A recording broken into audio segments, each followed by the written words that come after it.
That was the play-by-play of the play that put Emily. It's been a commercial the whole time. For 1,000 for her career, and we're now joined by Emily Lytle, our Thompson Brooks Insurance Player of the Game. Lady Flames get the victory over Bellarmine 76-62. And Emily, were you following along? Did you know how much you needed to get to 1,000 when you made the play? Not right then and there. I knew before the game I needed 4 points, but when I get in the game, I always forget about it. You kind of lose track of where you're at. If someone asks you after an average game, how many points did you have? How close would you be able to guess? Oh, man. I think I'd be pretty close if you'd give me a second to add up all the baskets I've made. So you actually can remember everything chronologically as the game went along. You could go back and recap. If I said, tell me the third basket, you'd have a pretty good idea of what the third basket was in the game that you scored. Maybe just not the cumulative amount of points, but you would have a pretty good idea of basket by basket. I could probably give you the quarter, and that's if I'm having a low-scoring game. Well, you don't have that problem very often that it's a low-scoring game. Yeah, it was always easy for me to figure out how many points I had because it was like 4. So it was I was trying to think, did I have 2 assists or did I have 4 assists? Like, that was what my biggest concern was. Well, Emily, you guys, individual accolades, nice. Ultimately, wins are what you're shooting for. This is something that I know is going to be very cool for you 5 years from now, 10 years from now. Look back at your career. I know that's something you're going to be proud of. We walk through there. But that's just, we'll worry about that after. Think about as far as thinking about what's going on the court now and what's next, and you got a game tomorrow, and not really worrying about awards and milestones and things of that. Right.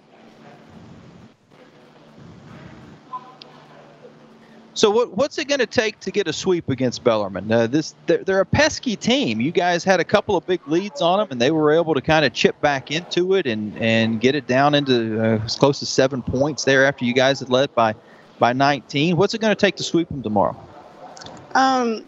Yeah, so honestly, today I was talking to my coach, and I said, this game doesn't even feel like a game. Something's different about this game. It was so weird. I don't know if it was so quiet or if it was just a little slower than most games. But I think we really need to turn up the intensity and run on them.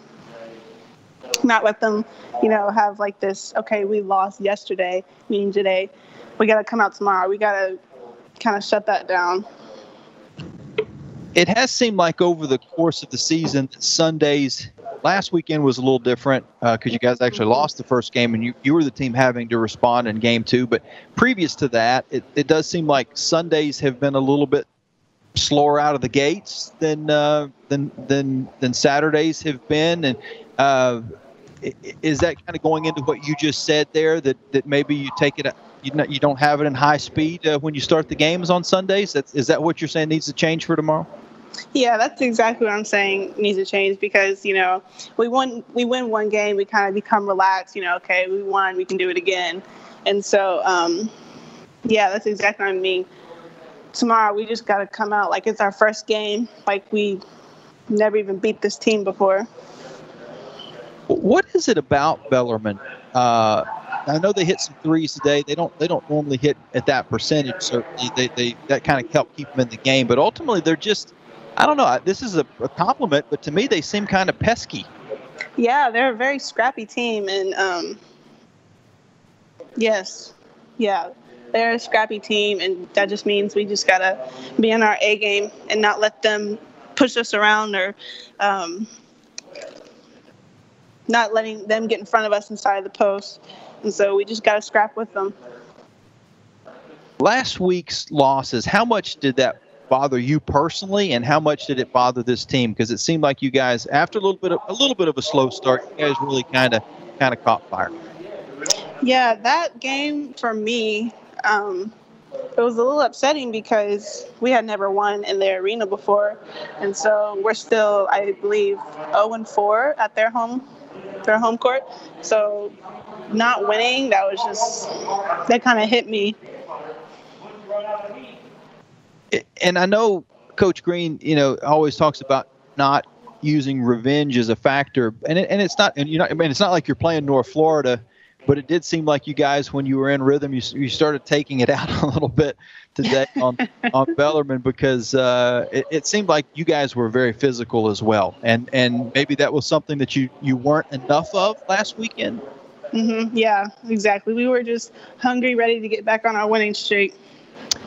That was Emily Lytle, Jones player of the game. We're going to get a chance to talk to Coach Green here in just a moment. All right, Coach. In the end, I know the lead got cut down a little bit towards the end of the game, and I know you probably see some things in the final, say, 3 or 4 minutes that your team would work on, but that was at a point where you were worried more about minutes than you were about points. So the ultimate final score was closer than really what the game was. You guys had opened up a 23-point lead and were able to rest your starters and even rest your second unit after that was over. Are you pretty pleased with the minutes in the game as far as how that set up rotationally?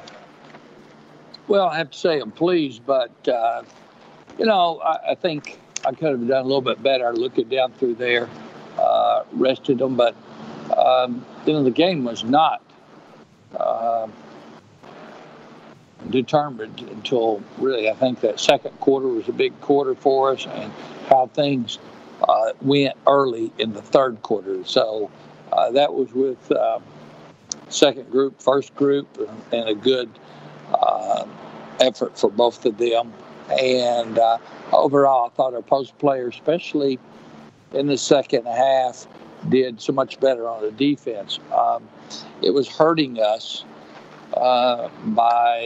we're trying to pressure the outside, and they were able to get the ball inside to the post, and as the shot clock was running down, and being able to score off that. And really thought that Maya and Bella did a good job on post defense in the second half, and they both had a great game on offensive end too. So they certainly established themselves where there was an opportunity for them to do it with their size to give us some points in the paint and help us out, and it really helped us out on the 3-point shooting. Priscilla was on fire out there. She had a great game, and we shot over 50% from 3-point range. So, being able to score inside and be able to knock down shots on the outside, I think that's a good combination, and very, very pleased. You mentioned Priscilla. I think we've talked a little bit about this in the past, but her path to Liberty was kind of unique. Grad transfer, but in the middle of the semester, sort of. I think maybe that was aided by COVID and some of the rules changes that she was able to come in circumstances that she was. But what was it that brought Priscilla to Liberty? And tell us a little bit about what some of the upside of this young lady is as far as what her abilities are. Well, first and foremost, I think she is what we would call a Liberty girl. In other words, her faith means a lot to her, and I think that's the basis of who she is. Okay, and you got to hit rewind 5 years ago, and we recruited her out of high school. Thought we had a good opportunity to get her, and but she decided to go back home. When I say home, I'm talking about her dad was from, and the family's from Michigan. So anyway, so it was sort of a natural when Michigan called that she went there, and she's a great student too. So I think there was still some interest in Liberty, even though she had a career there at Michigan. And once she got her degree, being a good student, she was eligible to transfer in as a graduate student, not at the end of the year, but the mid of the year. And she had her degree, and with COVID, she got a half a year free. So it's a no-brainer for her to come, and for us to play her now, and for her to get some experiences. And she certainly had a good game. This today, and she spent a little more time in the gym. I caught her this week shooting on her own and spending more time in the gym. So I'm really glad that she had a good game. So the extra investment is paid off for her. Coach, when I think there, and I may not know the correct answer to this, so maybe you can clear it up. With the NCAA and with the COVID and the pandemic and certain teams, well, heck, you got UVA and Duke and some teams that have shut down the whole season. What is the eligibility rule now? Would Priscilla, for example, be able to come back and play an entire year next season? Yes, it's pretty simple, Jamie. This year is a non-counter, even though it's a counter. Why would they say non-counter? It's everybody gets a waiver and gets this year given back to them because NCAA just say, look, let's just go ahead and make the decision because you don't know when a pandemic would be to the point where it just wipes teams out left and right, left and right, left and right. And it's very sad that we have what I call two local teams just bail out. I don't know any other teams that just opted out for a whole season because I know if you go through the COVID issue, and not to downplay it, but in 2 weeks it's over with, and that's 4 games. You got the rest of the season. These girls or these guys, they're players. They want to play, and give them that opportunity to play, and that's what most of the programs in the country have done. And so to simplify, this year, everybody gets to repeat it.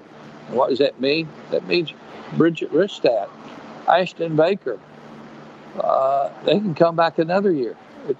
You call it their senior year, but they've got the option of coming back and playing another year. And you look at Maya being a junior, well, guess what? She gets repeated again next year. So this is, to me, it's a no-brainer. If you're healthy and you want to live life and not be intimidated by a virus that, yes, it's serious. It could cause serious health issues and maybe even take a life. But this is our strongest population is young people. And, we can't just be intimidated. Our mental health is important, too. And it's sort of sad when the suicide rate has gone up like 30-40% with our young people because of these issues that we're dealing with. It seems like maybe the Ivy League was one of the factor that may have kind of helped that ruling happen too. I remember them kind of canceling their entire season earlier in the year, maybe all their athletics for the entire school year. So it's a strange year for sure, but ultimately, as far as the A-Sun is concerned, it looks like everything's going to play out unless there was any further cancellations, that everybody's going to get to play everybody this year, play an extra weekend before the tournament. But it looks like everything's going to fall into place, and I don't know if we would have guessed that could have happened going back to December. Yeah, I think we're going to be able to make it happen, and that's we've got to give a lot of people credit. Our healthcare workers and our players too, trying to live in a bubble and wear a lot of masks, and it's a different lifestyle right now. And if playing basketball is important, these are things you're going to do. One last thing for you, Coach. The quick turnaround, as we've seen all season long, on the road playing Bellarmine tomorrow, and as Emily was saying, this is a team that's pesky, scrappy. They stayed after it even after you guys got a big lead. They had a 12-0 run and battled back in, hit some three-pointers. What's it going to take to get a second win tomorrow? I just think we'll be consistent, and hopefully we can continue to establish both the inside game and outside game, and be a little bit more focused on defense. especially on Jeffries, man. She just lit us up. And there'll be a lot of video and some things will be said this evening about that. So just consistency. Coach, we appreciate your time.